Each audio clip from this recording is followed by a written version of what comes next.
Chers et frères dans le Christ, bonjour et bienvenue à cette méditation en ce mercredi de la 33e semaine du temps ordinaire. Nous écoutons aujourd'hui le texte d'une autre façon parabole de Jésus qui nous raconte de cet homme noble qui donne à ses serviteurs, a dit de ses serviteurs ce qu'on appelle des mines, en fait c'est de l'argent, c'est de bien, et il s'en va dans un long voyage et il leur demande quoi? Il leur demande faites des affaires, à mon absence, faites des affaires avec ça. Dieu veut que nous fassions des affaires. C'est une chose intéressante, il n'avait pas noté pendant longtemps, mais Dieu veut que nous fassions des affaires de notre vie. Le texte dit expressément cela. Il leur demanda de faire des affaires.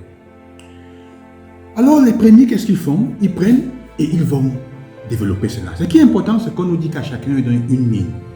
Il donne la même quantité de vie. Ce qui va faire la différence, c'est leur capacité de faire des affaires, de se débrouiller pour cela. Si Dieu demande qu'il fasse des affaires pour rendre prospère, pour avoir la prospérité, c'est parce qu'il sait qu'il leur donne les moyens. Chacun avait les dons qu'il a particuliers et irrépétibles, uniques, peut faire cela.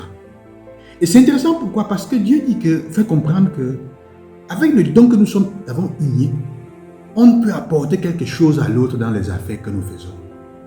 C'est peut-être que si tu entres dans les affaires de la vie spirituelle, du commun, tu ne peux pas le faire seul. Tu as besoin de dons. Et chacun peut s'en sortir. C'est ce que Dieu veut nous faire comprendre en fait. Chacun peut s'en sortir avec les capacités qu'il a. Donc, parce que ce que tu as, c'est seulement toi qui as de cette manière-là, qui peut utiliser cette limite de cette manière. Donc, personne ne va le faire à ta place. C'est une valeur en plus absolue que personne ne peut mettre sur le marché. L'important, c'est de découvrir cela. Parfois, c'est le tort que nous avons. Nous n'arrivons pas à faire découvrir à nos enfants et à nous-mêmes ce que nous avons de spécifique pour pouvoir mettre dans le marché des affaires. Qu'est-ce que tu as? Dans nos communautés, dans l'église, dans la vie sociale, qu'est-ce que tu as comme capacité? C'est important de le savoir. Parce que alors si tu le sais, où que tu ailles, tu peux le mettre comme valeur unique, en plus, absolue. Et donc Dieu veut que ce soit comme ça. Et ceux qui arrivent à le faire, produisent, qui disent, qui saignent, mais en fait, ils deviennent prospères. Ce qui est important, c'est qu'ils deviennent prospères. Et comme c'est important, comme Dieu bénit toujours la main de celui qui cherche, quand il revient, ceux qui apportent quelque chose en plus, il augmente. Dieu bénit toujours la main de celui qui est prospère, de celui qui cherche. Il bénit la main de celui qui cherche.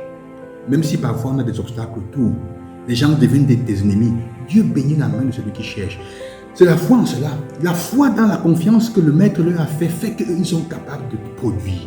C'est ça. Est-ce que tu as foi? En quoi est-ce que tu as foi? À qui est-ce que tu mets ta foi? Dieu te fait confiance. Comment tu le repayes cette confiance? Deuxièmement, il y a ceux aussi qui sont contraires à cela, comme celui qui va enterrer cela, qui ne fait rien, qui vient.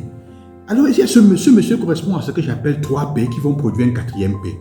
La peur, le préjugé, la paresse vont produire un perdant. Si tu as peur, parce que tu penses que Dieu t'a piégé, te piège et les autres te piègent en te donnant les capacités que tu as. Tu as des préjugés. C'est toujours, je sais que tu es comme ça, tu es mauvais. Tu vas tomber dans la paresse. Ça va faire que tu vas accuser les autres toujours de tes échecs. Ce sont ceux-là qui sont les perdants dans la vie, en absolu. Ceux qui ne sont pas capables d'assumer les responsabilités de leurs échecs pour chercher comment aller de l'avant. Ils ne sont même pas capables de voir. Il dit même en banque, le minimum d'investissement qu'il y a, que tu peux faire qui est passif pour que ça produise, ils ne seront jamais capables de voir les biens et les opportunités que Dieu met dans leur vie. Si tu as peur, tu es plein de préjugés, tu vas tomber dans la paresse. La paresse va produire que tu ne vas rien voir autour de toi. Tu seras toujours en train de chercher comment boire, mentir à gauche et à droite, insulter et être envieux des autres alors que tu as des capacités de t'en sortir et tu vas produire un perdant.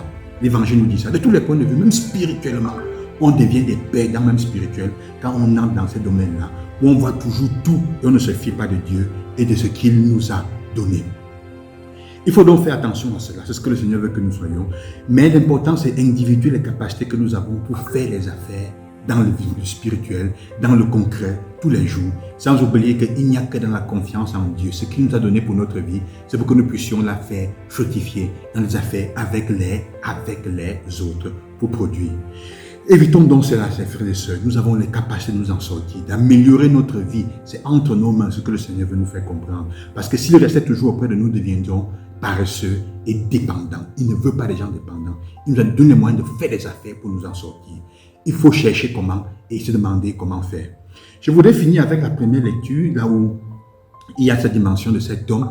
Je me pose la question, le roi est en train de forcer un enfant à changer de point de vue. Un enfant. Je me pose la question, pourquoi est-ce qu'il force cet enfant à tout prix, qui est un être innocent, pur et qui défend une valeur bonne? Il est fidèle à sa vie de foi, à sa religion. Parce que quand tu es fidèle, les personnes qui sont attachées, qui sont non violentes et qui recherchent à vivre leur vie en étant attachées à leurs valeurs, surtout la valeur de la liberté, sont des dangers pour les tyrans et pour les gouvernants. Surtout quand elles ne font rien, elles ne répondent pas à la violence par la violence. Parce que la violence du gouvernant montre qu'il est un échec et montre qu'il est un méchant. Alors frères et sœurs, en demandant au Seigneur la grâce de bénir nos efforts dans nos affaires quotidiennes chaque jour, du point de vue spirituel, pour avoir la prospérité dans notre vie et un bien-être que lui-même bénit, Seigneur, que lui-même bénit, et nous demandons de bénir.